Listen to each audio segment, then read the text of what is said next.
آپ روز تیرنا سیکھتے رہیں۔ جب سال کے آخر میں امتحان لینے والا کہے کہ بھاگ کر دکھاؤ تو آپ کا جواب ہوگا مجھے تو دوڑنا نہیں آتا، میں نے تو سارا سال تیراکی کی تیاری کی ہے۔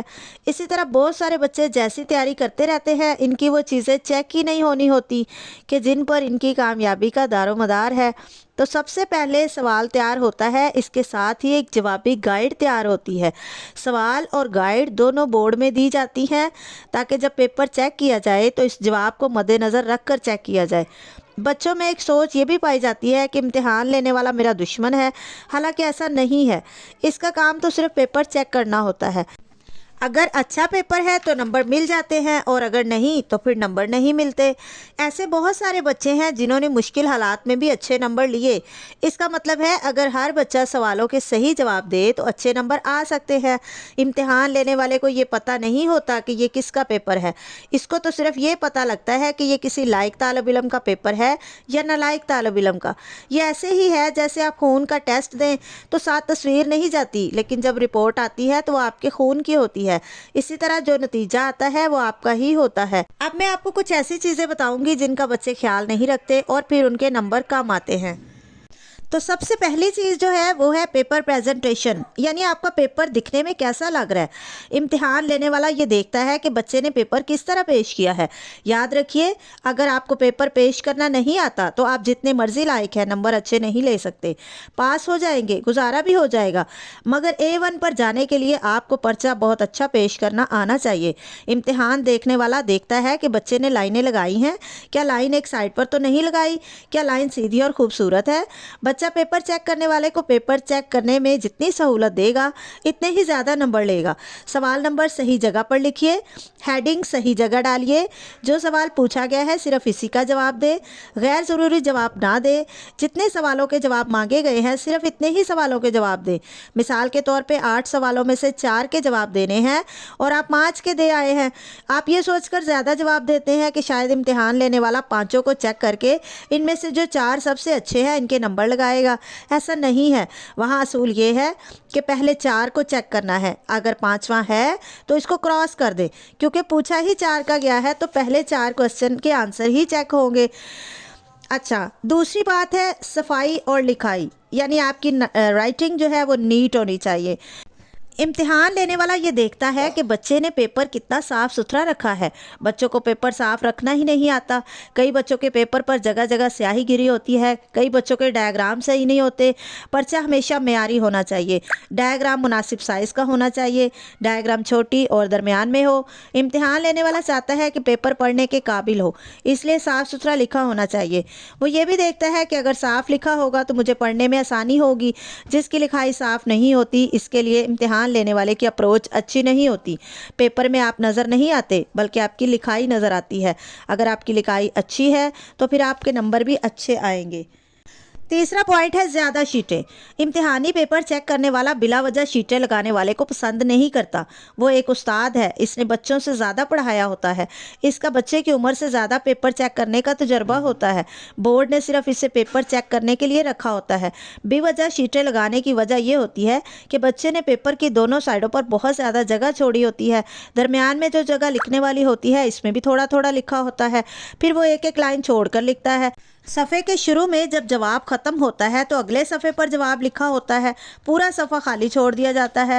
اصول یہ ہے کہ اگر 50% سے زیادہ صفحہ استعمال ہو چکا ہے تو پھر چھوڑ دیں، لیکن اس سے کم استعمال ہوا ہے تو پھر نیا سوال اسی صفحے پر شروع کیجیے۔ کبھی بے وجہ زیادہ شیٹیں نہ لگائیں۔ امتحان لینے والا آپ کی صلاحیت کو دیکھتا ہے، اس نے وزن کے نمبر نہیں دینے، اس نے دیکھنا ہے کہ آپ کا علم کتنا ہے اور اس پر آپ کی گرفت کتنی ہے۔ نمبر 4 ہے 3 گھنٹے میں خود کو ثابت کرنا۔ امتحان لینے والا بچے کو دیکھتا ہے کہ میں آپ کو 3 گھنٹے دے رہا ہوں اور آپ نے ان 3 گھنٹوں میں ثابت کرنا ہے کہ آپ لائق ہیں۔ لائق بچہ سمجھ آتا ہے کہ مجھے ثابت کرنا ہے کہ میں لائق ہوں۔ نالائق بچہ کہتا ہے میں کوشش کروں گا، گزارا کروں گا، دیکھوں گا، جبکہ امتحان لینے والا کہتا ہے تم کوشش کرو، اگر تم نے واقعی اچھا کیا ہے تو میں تمہیں اچھے نمبر دوں گا، اور اگر آپ واقعی لائق ہیں تو وہ آپ کو نمبر ضرور دیتا ہے۔ وہ کبھی یہ برداشت نہیں کرتا کہ بعد میں اس کا ضمیر ملامت کرے، وہ آپ کو نمبر دینے کے لیے ہی بیٹھا ہوتا ہے۔ نمبر 5 ہے بے مقصد لکھنا۔ فرض کیجئے امتحان لینے والا پوچھتا ہے کہ نیوٹن کا پہلا قانون کیا ہے؟ طالب علم جواب دیتا ہے نیوٹن کا پہلا قانون یہ ہے، دوسرا قانون یہ ہے، تیسرا قانون یہ ہے، پھر اس کے مرنے کی تاریخ بھی لکھ دیتا ہے۔ کبھی بھی امتحان لینے والا ایسے طالب علم کو اچھا نہیں سمجھتا جو ضرورت سے زیادہ لکھتا ہے۔ بہت سے طلبہ کے ذہن میں یہ بات ہے کہ جتنا زیادہ لکھا جائے اتنا زیادہ نمبر آتے ہیں۔ یہ غلط ہے۔ امتحان لینے والا ہمیشہ یہ دیکھتا ہے کہ سوال کے مطابق جواب ہے یا نہیں۔ اسی طرح بہت سے طلبہ ایسا لکھتے ہیں کہ اگر اسے پڑھا جائے تو انہیں بھی سمجھ نہیں آئے گا کہ انہوں نے کیا لکھا ہے۔ امتحان لینے والا سوچتا ہے کہ اگر یہ خود بھی پڑھے تو اس کو بھی سمجھ نہ آئے، میں اس کو کیا نمبر دوں؟ ہمیشہ چیک کیجئے کہ جو پیپر آپ نے دیا ہے کیا آپ کو سمجھ آ رہا ہے۔ اس کا آسان طریقہ یہ ہے کہ پیپر مکمل کرنے کے بعد اسے استاد کے حوالے کرنے سے پہلے 10 منٹ لگائیں اور سارے پیپر کو دوبارہ پڑھیں۔ اسے عادت بنائیں، پورا سال اس کی مشق کیجئے۔ کلاس کے جتنے بھی ٹیسٹ ہو ان میں بھی یہی کام کیجئے کہ پیپر پڑھ کر دیا کریں۔ نمبر 6 ہے ذہنی طور پر تیار ہونا۔ ہمیشہ ذہنی طور پر تیار ہو کر پیپر دیجئے۔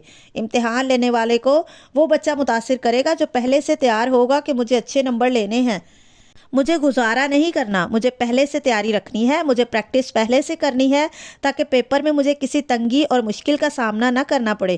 جس بچے کی یہ اپروچ ہوگی وہ زیادہ نمبر لے گا۔ جو بچہ اپنی ذمہ داری قبول نہیں کرتا وہ زیادہ نمبر نہیں لے سکتا۔ نمبر 7 ہے پیپر ترتیب سے کرنا۔ امتحان لینے والے کو وہ بچہ متاثر کرتا ہے جس نے سوالوں کے جواب مکمل دیے ہوں، یعنی ایک سوال مکمل ہونے کے بعد لائن لگائی ہوتی ہے، پھر اس کے بعد دوسرا سوال شروع کیا ہوتا ہے۔ کئی بچے ایک سوال کو شروع کرتے ہیں، اسے درمیان میں ہی چھوڑ کر اگلا سوال شروع کر دیتے ہیں، اسے ختم کرنے کے بعد پھر پہلے سوال پر آ جاتے ہیں۔ اس وقت پیپر پر جگہ نہیں ہوتی، پھر وہ اسٹار لگا کر لکھ دیتے ہیں کہ اس سوال کا مزید جواب فلاں فلاں صفحہ نمبر پر ہے۔ یہ انداز اس کی ترتیب کو خراب کرتا ہے۔ پیپر چیک کرنے والا جھنجھلا جاتا ہے۔ جب آپ ترتیب سے پیپر کرتے ہیں تو امتحان لینے والے کو سہولت ملتی ہے، پیپر چیک کرتے ہوئے آسانی محسوس کرتا ہے، اور جب اسے سہولت ملتی ہے تو پھر آپ کو زیادہ نمبر دیتا ہے۔ نمبر 8 ہے اپروچ کو سمجھنا۔ طالب علم امتحان لینے والے کی اپروچ کو تب سمجھ سکتا ہے جب وہ عادت بنائے کہ کلاس میں بیٹھ کر جب بھی وہ پیپر دے گا وہ یہ سوچ کر پیپر دے گا کہ اگر اس امتحان کو لینے والا پڑھے تو کیا پڑھے۔ جو طالب علم یہ دیکھتا ہے کہ امتحان لینے والا کیا دیکھے گا وہ بہتر ہونے لگتا ہے۔ دوسرے لفظوں میں جو طلبہ اپنی غلطیاں ٹھیک کرتے رہتے ہیں وہ بہتر ہو جاتے ہیں، لیکن جو خود اپنی غلطیاں ٹھیک نہیں کرتے تو بورڈ میں ان کے نمبر کٹتے ہیں۔ جس طالب علم نے بہت سارے ٹیسٹ دے کر استادوں کی ڈانٹ سن کر لال پین سے نشان لگے ہوئے پیپر کلاس میں دیکھے ہوئے ہیں، اسے اپنی غلطیاں پتہ لگ جاتی ہیں، پھر وہ اپنی غلطیاں درست کرتا ہے، تو اس طرح وہ امتحان لینے والے کو متاثر کر سکتا ہے۔ سو مائی ڈیئر اسٹوڈنٹ، جتنے پوائنٹ میں نے آپ کو بتائے ہیں آپ نے ان کو ذہن میں رکھتے ہوئے اپنا پیپر کرنا ہے۔ اگر آپ کو میری باتیں سمجھ میں آ گئی ہیں تو ویڈیو کو لائک کریں اور چینل کو سبسکرائب کریں تاکہ میری آنے والی اسی طرح کی انفارمیٹیو ویڈیوز سے آپ کو فائدہ پہنچے۔ ملتے ہیں نیکسٹ ویڈیو میں، تب تک کے لیے اللہ حافظ۔